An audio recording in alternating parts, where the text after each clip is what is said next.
Hi, Dee Dee Bean here. How are y'all doing, my Bean Beauties? Hopefully you're in for a little bit different video. Today I have a collab with Dawn from Dawn Loves Couture, and we're going to be doing a video about autoimmune disease that we both have, which is called rheumatoid arthritis.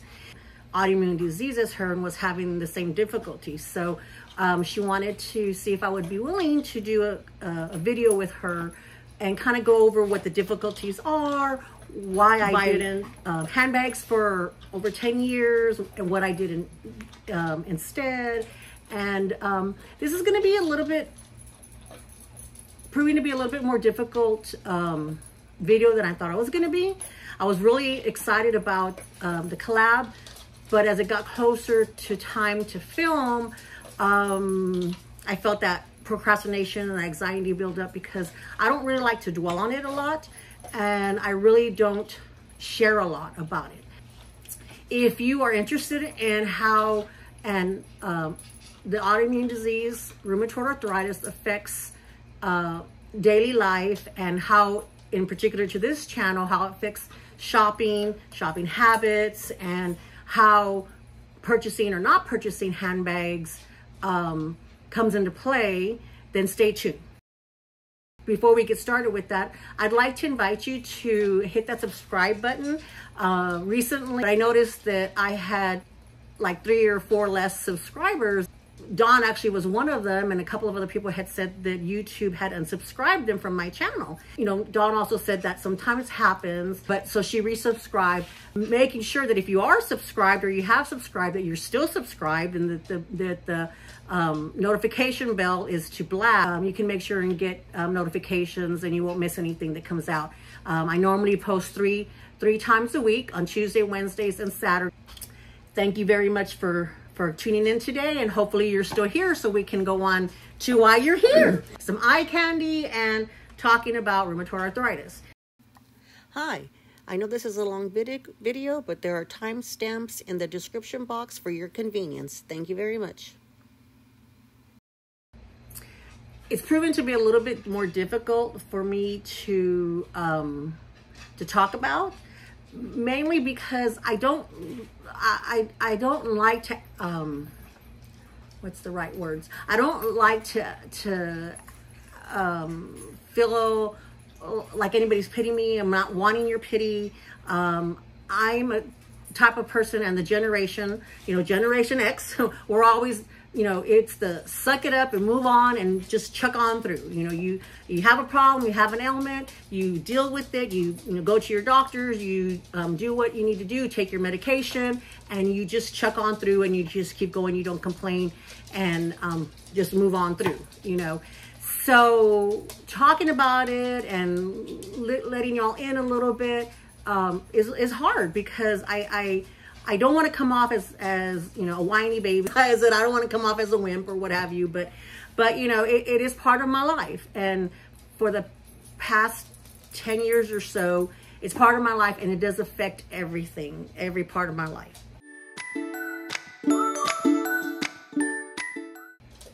So I guess the first thing that we need to start with is, what is rheumatoid arthritis? So many people confuse rheumatoid arthritis with regular osteoarthritis. And that's one of the things when Dawn and I were talking about, was I was telling her, so one of my biggest pet peeves is that when people ask, hey, we haven't seen you in a while, and I say, well, I developed or have an autoimmune disease, and then if they ask, rheumatoid arthritis, and they're like, oh, I have arthritis too, and oh my God, it's so hard, but I still keep going, getting out there. You just need to get out there, and I do also have osteoarthritis, but it's really different. It's different. And in fact, the Rheumatoid Arthritis Foundation, when I first started reading on it and everything, they wanted to change the name of rheumatoid arthritis, because even doctors, like primary doctors who were not rheumatologists, they didn't understand it, and they didn't really understand what it does to a patient and how the patient needs to be treated. So then you can imagine that it's a difficult subject to approach sometimes because of that. When people say, they automatically connect osteoarthritis, wear and tear arthritis on your joints, to rheumatoid arthritis. So according to, there's two sources, the Rheumatoid Arthritis Foundation, and then I'm reading the Rinvel code, but I'm reading off of their site because they had a little bit more concise definition of it. And it says, what is rheumatoid arthritis? What causes rheumatoid arthritis? Rheumatoid arthritis, also known as RA, so when you hear me say it's because of my RA, I'm referring to the rheumatoid arthritis, is an autoimmune condition disease in which the immune system mistakenly attacks healthy cells and inflames joints. Most commonly, those joints are found in the hands, the wrist, the knees. RA inflammation can cause joint pain, swelling, stiffness, and if left untreated, can also lead to irreversible joint damage. Well, sometimes you may see in like older people, and not so much now, but older people, is where the hands are deformed, the toes are deformed, and it's your bones literally start to degenerate, and then they lose all the stuff in there, and so they start being misshapen. Rheumatoid arthritis is a chronic inflammation condition, disease. It is not curable. It can be managed, and it's manageable, but it's not curable. So there's no cure for it, and they don't anticipate there being a cure for it. It's just something that you have to manage and live with. And it's a lot like the genes that you have, like for cancer. It can be dormant in your body for years. It is hereditary, but it doesn't always mean that you're gonna get it. It doesn't always mean that your children are gonna get it, and it doesn't always mean that it's gonna manifest itself. And so they think that maybe environmental factors or emotional factors can trigger it in your body if it doesn't come out naturally.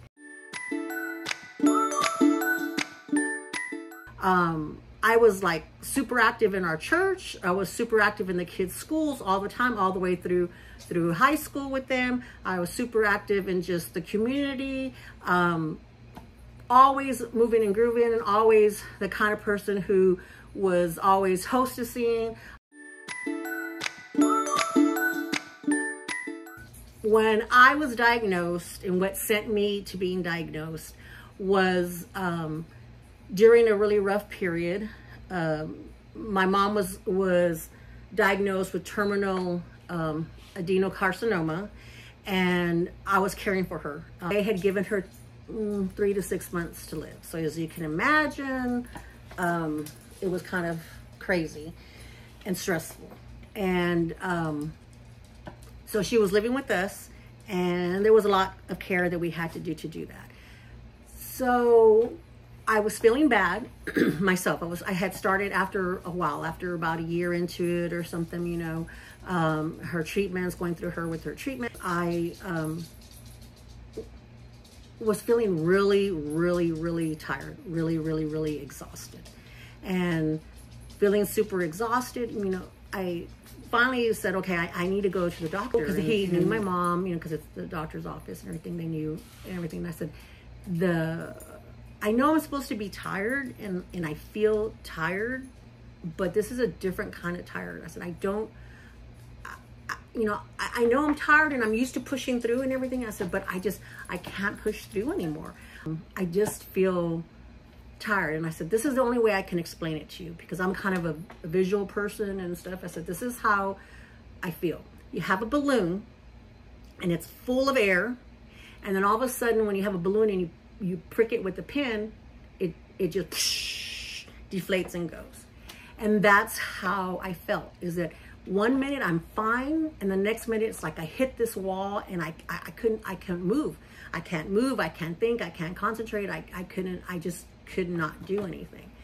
And so of course all the tests come and everything. He's asked me a bunch of questions, and because I had so much to do with my mom and stuff, I didn't really ask him any questions other, you know, like, what are you looking for? What are you not looking for? What are you ruling out? Blah, blah, blah. Because I just didn't have the time to concentrate on myself, that was concerned. Diagnosis true diagnosis journey. And it took a while to get an official diagnosis, because what happens with RA is that it's a very difficult disease to diagnose, and a lot of times the autoimmune diseases all kind of mimic each other, so they're trying to figure out which is which.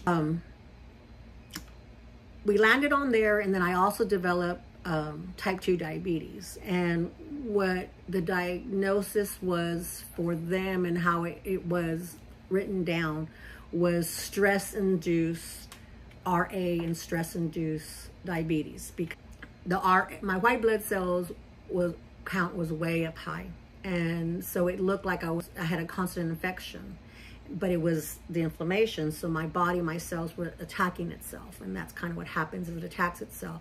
So everything kind of goes out of whack. So my sugars went out of whack. Everything just kind of went out of whack because of that.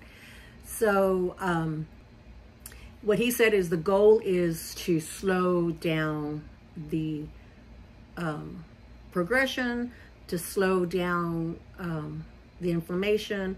He says you're never going to get rid of it. You're never going to be cured of it. You're going to need to learn how to manage it. And that's what we're going to work, because one of the things that he told me was the fatigue is the #1 symptom that's most overlooked in rheumatoid arthritis, that the fatigue is one of the things that are not taken seriously by primary doctors or even some rheumatologists, and then people in general, that you know, they're all focusing on pain. Do you have pain? Are you hurting or whatever? And even in his offices, you know, they're like, how much pain are you in today? And I'm like, oh, and I have to think about it because I have a high pain tolerance. So I'm always in pain. I'm always in pain. I just live with pain my entire life, pretty much 24/7, 365 days a week for these past, you know, 10, 12 years or whatever it is. And there's always some kind of pain somewhere. As I was sitting in the doctor's office and he's telling me, you're going to have a life change. There's things that you're going to have to do different. He said the first thing that you need to do, because other than the fatigue, my hands were hurting, my wrists were hurting, my shoulders were hurting. It was mainly my upper torso was hurting and everything. And he said the first thing you're going to do is, because I had like a tote bag, and the tote bag was way down. You know, I'm a mom. I was a mom. You know, my son was beginning of his senior year when I was in the process of getting diagnosed. My daughter was in middle school, so she was cheering. She was a cheerleader, Pop Warner, really active in that and everything. So, you know, I had all of this mom stuff. I was a teen mom. I was, you know, doing all this stuff. So of course I had this big old, you know, tote bag. And he said, the first thing you're going to need to do, and he wrote out a prescription. I wish I should have saved it. And he wrote out an actual prescription. And he said, must give up big bags. You may carry a very small bag that carries 1 or 2 items that are of necessity. But no more big bags anymore. Because the weight of it, of course, I mean, you know, when you weigh something down, it's heavy. It's like you get tired. And he said, you need to, he says, it's too much on your body, and you're going to damage your joints, and, you know, in your hands and your shoulders quicker and faster by carrying that much weight in it. So you just need to cut, you know, and I was like, well, what am I going to do? You know, I had to have my phone with me all the time because of all the activities I was in, plus with my mom. If I wasn't close to my mom, I needed to have a phone. I couldn't, like, not have a phone. It's like, how do I carry a phone? Now, I wanted to find the bandolier that was like this, but I had found on Instagram the bandolier, and I think I had talked about that before. So when I first got them, when I had first got the bandolier brand, when I first had, because that was the first thing that I had seen, was that it was they only had the phone. And so the phone itself, this was the phone, and it just had the phone, and it had a chain, and the chain, the strap, and that I just carried the phone with me all the time. And then I would try to tuck some money in there. And I'll be honest with you, it's like, okay, I went back like my grandma, my old, tias and stuff. It's like, put stuff in your bra, so I would put money in there because, it was still cash and stuff back then. And that's what I had for many, many years until the Bandolier company had come up with like, something like this. I had things where they had little pockets here and they had different things. Then they came up with this one. It was a small purse, and I used this for a long time.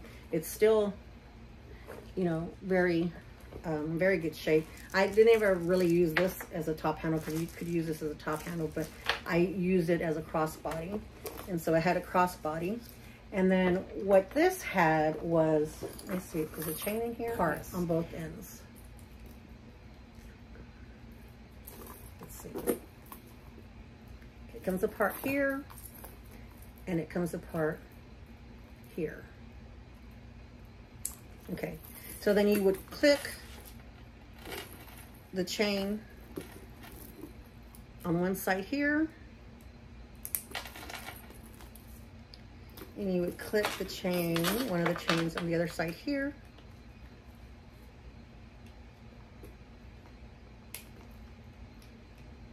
Well, see, that's one of the other things that are difficult for me as I'm pausing, is what I'm also supposed to talk to you about, is that it's hard for me to push on these because it's hard, and they need to be strong and sturdy so that you can, you're going to hang things from it, so you need to, but it's really difficult, to do that. And so what I try to do is push it with this hand and then try to slide it in, but that's a really hard thing for my pincer skills have gone. They're gone. So then these attached to the phone here, they have attachment, so I could have a little bit of supplies in there, that, things that women need, the necessities, some money or what have you in here. And then I had my phone, and it wasn't too big, too heavy, and I could use that. So that was how I survived for lots of years until this came up, till Bandolier came out with these. And then at Amazon in 2020, Amazon started selling a bunch of these, and so that's what I got this one. I just got this one recently in 2023. But like I said, it changes your whole life and how you look at everything. So what it changed for me was not being able to use purses at all. So that's all this was the gist of what I had for like 10 years. If I bought a bag or anything, a purse rather, that I was going to use on a daily, I think I had bought another one that was a little smaller, but it would only be if I had to go somewhere specific, that I needed papers or I needed something, that I would fold up and stick it in there, and I would carry that and carry it. Otherwise I didn't. Otherwise it was just this, something like this, and that was it. That's just kind of how I had survived, for a while.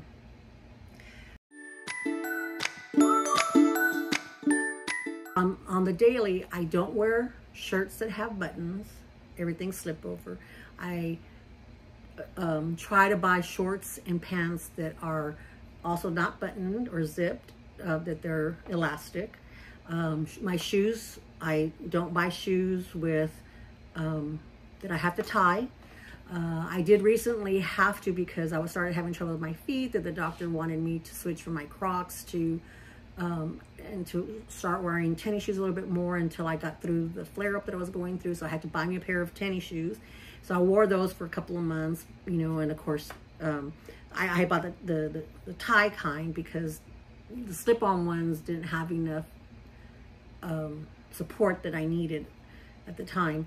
And so I bought those, but my shoelaces, I can't tie them tight enough, so they come undone, or I'll have to double tie them. And then if I double tie them, I can't, it's hard for me to get it off. So, it's just a whole dramatic thing.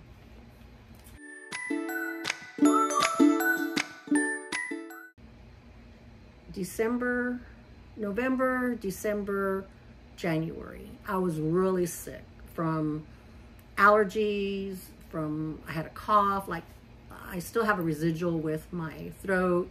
I was having a whole bunch of stuff, and both doctors knew, my primary and my rheumatologist knew that we had planned this bucket list trip to Hawaii, and we had it booked for over a year and a half, I think, something like that.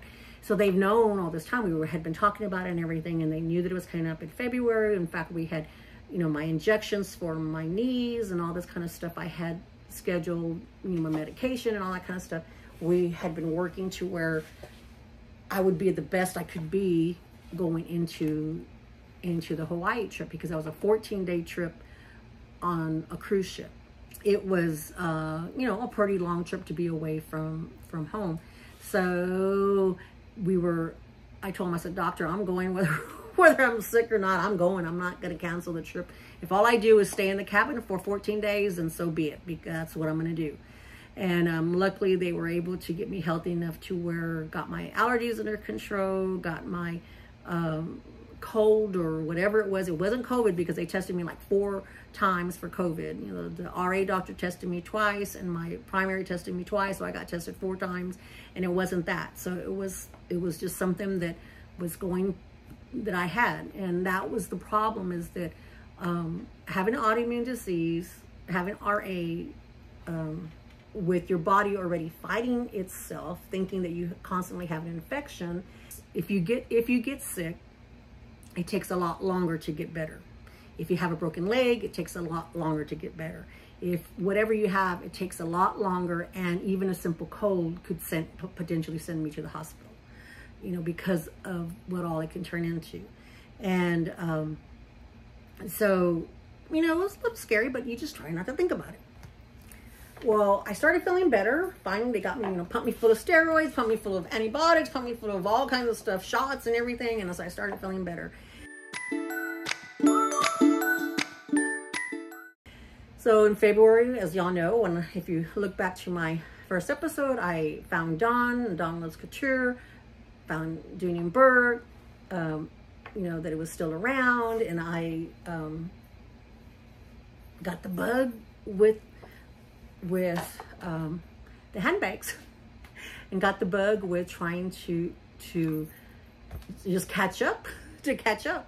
When I purchased a bag, to be honest, when I first started purchasing the few of the bags, handbags, I didn't really, it's like if I liked it, I bought it. I didn't really pay too much attention to, other than the size, didn't really pay attention to details, because I really hadn't had anything for so long that I really didn't know. Otherwise, the fact that I needed to try to have a crossbody bag and a top handle bag, because those were that was, I knew already from experiences that I needed a crossbody bag, because in case my hand got tired, I could crossbody it, or in case my shoulder started hurting, I can, you know, carry it in my top handle hand, or I can carry it in the crook of my arm. But I very rarely carried on my shoulder, hardly ever carried on my shoulder. And then because I had a scooter, it needed to be able to fit on my scooter, kind of thing.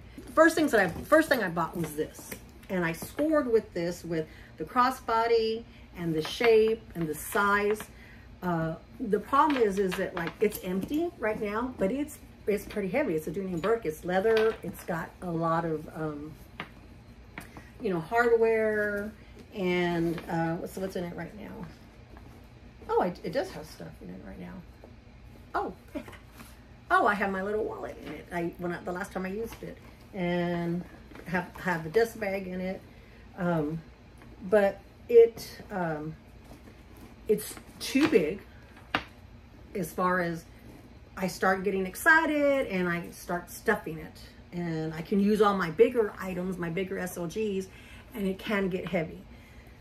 If I'm using my scooter, going places where I use my scooter, it's not a big deal, because I'm hanging on my scooter and it's okay. It's just a matter for a couple of seconds taking it from the scooter to my chair where I'm sitting down, and it's not a big deal. But when I did take it, when I felt better, I took it to one of the tournaments, and I didn't have the scooter, and I had to carry it all the way from the parking lot all the way to the, you know, to where the game was at, and I felt it was heavy. It's like I got tired of carrying it this way, I got tired of carrying it crossbody before I even got there. On the way back, my husband goes, well, you dummy, why don't you put it in a wagon? Because we carry a wagon with our chairs and all that kind of stuff that he pulls. He goes, why didn't you just put it in the wagon? I go, oh, because I didn't think about it. Because it's not on my radar. But one of the other bags, the bag of the month that I bought this one in between these two, and it was small and carried it here, and I love it. It's my Coach Poppy, love it. I'm using it again. I've used it several times, and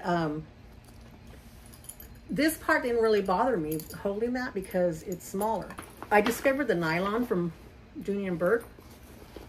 Not because of the weight of it. And Jack's bag attack. The first time I wore a nylon bag, it was a small little pochette bag. It's not in here. It's this size. It's this size of a bag. And it's called the pochette, but it was nylon and it's red. I don't know if I even have shown you all that one, but I used that one. I went with her when I went to meet her for the first time, and we met her for lunch, her and her husband, and she said, oh, is it because it's lighter? And I was like, oh no, I didn't even think about that. That's not why I bought it. I bought it because I knew it was going to be raining. It had been raining already, and I knew it might rain, and so I had bought it because I needed something in case I get caught in the rain out at the baseball games or whatever, that, you know, I didn't want this to get ruined, and that, you know, I could throw my stuff in there. I said, that's why I bought it. And she said, oh, she goes, well, you know, they're really light. You ought to kind of think about it. And I was like, you know, because even though 10 years later, I'm just like, But this came when this bag of the month came. It was nylon. It was a really good deal, and I thought, I'll try it. You know, see how it is. I'll try it. I fell in love with this bag. I mean, it was great. I wore it for like almost 2 weeks straight. You know, where I wore it. I didn't want to change out of it because it is very light to begin with, and I could put things in them, and it wasn't too heavy, and I could carry almost everything that I needed in there that I would normally carry without restricting myself. And I didn't have to have an extra tote bag in the car and go back and forth to the car and everything. I had everything here. The problem is that this, I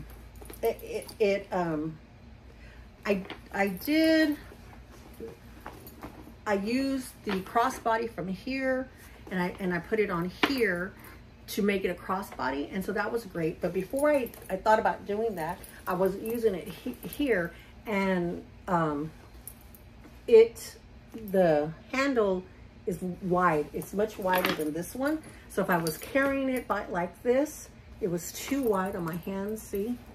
And it hurt my hand almost instantly. And the first week that I used it, I was just going from the car to the house, the car to the house, picking up the grandkids. And so I didn't really needed it. I mean, it felt kind of uncomfortable, but it was like, my brain wasn't registering it.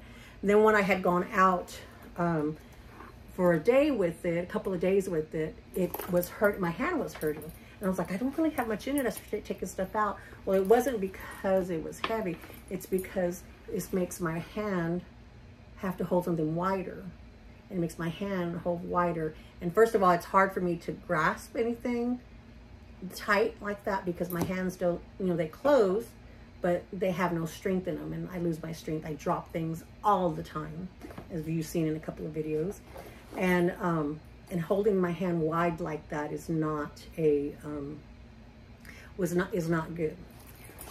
So that's when the next time that I wore it, I put the crossbody on it, and I still had that on it, but I bought another one. But then that started getting me thinking, I need to watch the handles. Is that these round handles and the thinner handles are more comfortable, and they fit in my hand better, and they don't hurt, and they're much smaller, and it feels so much better in my hands, and my hands don't hurt, and I can carry this longer on my hand than this, even though this is heavier, because of that simple fact. But the snaps, when I told you when I put those on it, these on it, because when I use these type of clips, see, I can't even try it. These, the ones that where you push, I'm gonna try to take it off. Okay, there. When you use these kind of clips, they're harder, a lot harder than using the little dog leash kind, like this. this and these. Like, it's really easy, especially when they're nice and big and chunky like this. It's great because I can get it, and you know, it's really nice and smooth. So that the hardware, you know, need to have good hardware. The dog leash type of hardware is much easier for me to use. I was going to tell you about the snaps. These snaps are, it's good that they're, you know, snaps, but if it didn't have this long little tail here, it would be harder for me to take it off, to open up, and of course it's a little harder for me to snap, you know, because I have to push and I don't have that strength. This one's a magnet, much easier. But at the time when I started buying these, I wasn't really realizing that, oh yeah, the magnets are a lot easier than an actual snap for me. So I have to, when I'm looking for a bag, so now if I'm looking for a bag that's not a Shop Goodwill bag, which I need to start doing, that is try to see if it's a crossbody. Try to see if it's a detachable crossbody. Hopefully, if it's a detachable crossbody, that it is a dog leash type of crossbody. I mean, detachable ring. The handles, preferably that they're round handles, like this one. And if it's not a round handle, if it's one of these square type handles, that I need to look for something that's smaller. So like this one is not detachable, but it works very well because it's smaller. It's about the same size as this. But even so, because it's square, my hand is folding differently. So there is a little discomfort where here the dimensions are the same. So if you look at it, the dimensions are about the same. Actually, those two are a little bit bigger than one of these, but because this is square, it hurts. It's right there in that spot where it hurts. Whereas these round ones, it might be a little thicker. It hurts less because it's got that roundness on it, and it doesn't bother me. It doesn't hurt my hand. So smaller bags are really where I should stick to. This one is really too big for me, but it's hard because you look at them and you're like, it's so pretty, or I love it, but I can't. I'm essentially wasting my money. And in fact, there's several that are larger bags that I've purchased, like from shopgoodwill.com, that I really probably need to part with, because as much as I like them, and then they are light, and I got a great deal on them after I've used them. And now that I know that what things, I'm a little bit more familiar now, being February, March, April, May, June, almost 4 months into replenishing my purse, my purses and my handbags, and replenishing my handbag supplies, is I'm starting to realize that for me, it's not only just what I like that I have to pay attention to now, it's what the accessories and what they can do. I mean, you know, it's not just looking at a bag and saying, oh, I like that and I love it, and just buying it and let's go. Does it cost too much, or is it, you know, is it in good price range? It's not that. It's like I have to, for medical purposes, look, okay, I really need a round handle. I really need a detachable crossbody, because not only, you know, yes, of course, I need to be able to put extenders on it if I need it because of my size, be able to have more options with it. Because if the crossbody gets in the way, then I need to be able to take it off and put it in the bag and just hold it top handle. You know, I need to be able to have those options. I really need a smaller bag. I need a bag that's not as heavy.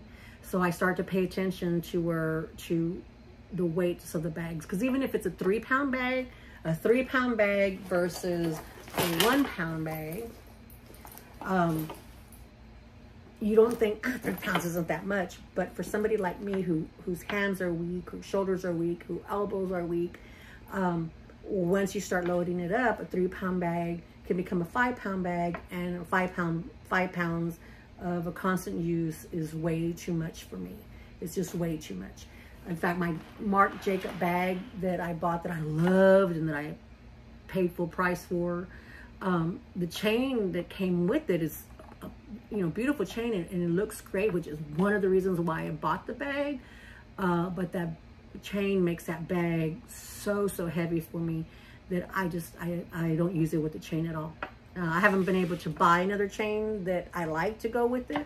I was looking at this, I thought, oh, maybe this, I'm gonna try this. It's smaller and it's definitely lighter, and I'm gonna see if that works. So I can try and use it to kind of keep that feeling of what Marc Jacob was trying to do with that bag. But that chain, I mean, it's great quality. It's nice and sturdy. It's durable, but it's way too heavy. It makes the bag way too heavy for me, and it makes the bag unusable for me. But if I take it off, then it's fine. The problem is you take it off and you lose kind of what I liked about the bag to begin with. So there you go. And I spent a lot of money on that bag.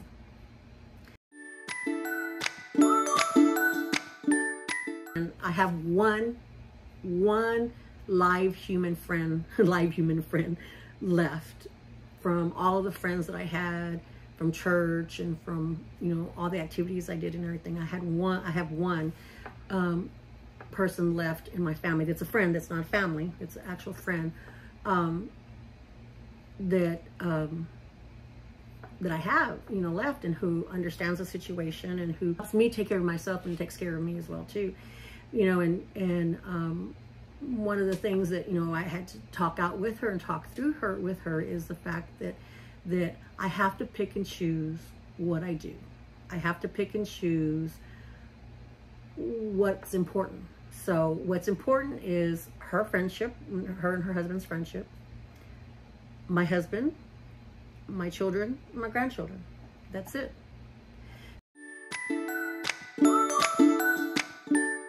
I also wanted to talk to you about was shopping. I've always loved shopping, all kinds of shopping.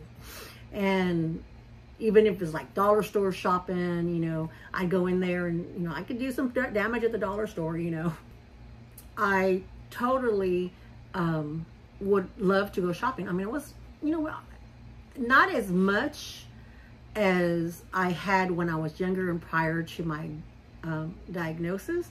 But I would go shopping all the time.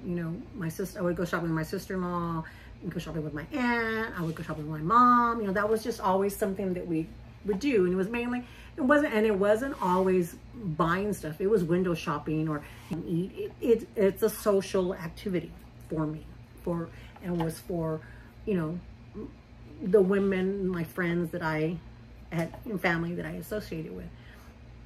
So not being able to physically shop was hard.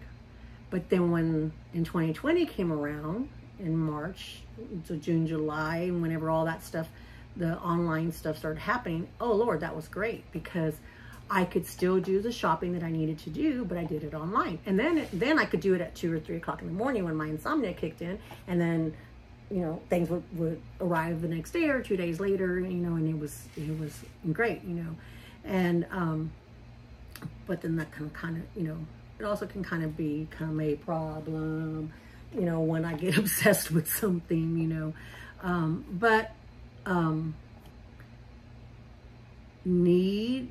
that need to go into a store and to have that experience that people talk about or whatever. I've had to learn to say, put that away. I get the same thing shopping online, because it's like, oh, and a lot of times I can go to 3 different stores online and not be exhausted when I'm done. I get that with me, but you don't get that interaction with your friends and family too much, anymore. So that's why my YouTube watching obsession had come into play. And I would be watching makeup, skincare, then makeup. Then I was watching planning videos, and then I found handbag videos, and well, now I have a channel. Isn't that crazy? Isn't that crazy? You know, one of the things that, you know, I watch Super Jacob, and he says that the biggest luxury is time.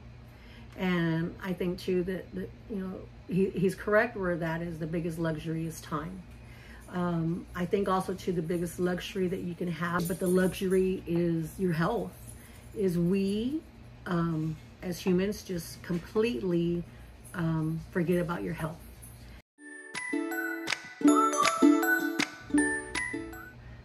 Thank you very much for sticking around.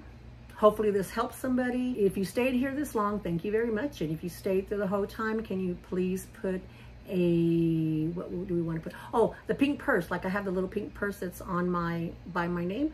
Let's put the pink purse down in the comment bar for me. And then if you have any questions about RA or any kind of other conditions that you may have, you know, picking a handbag and how things to do, let me know, and maybe we can talk about it, discuss it.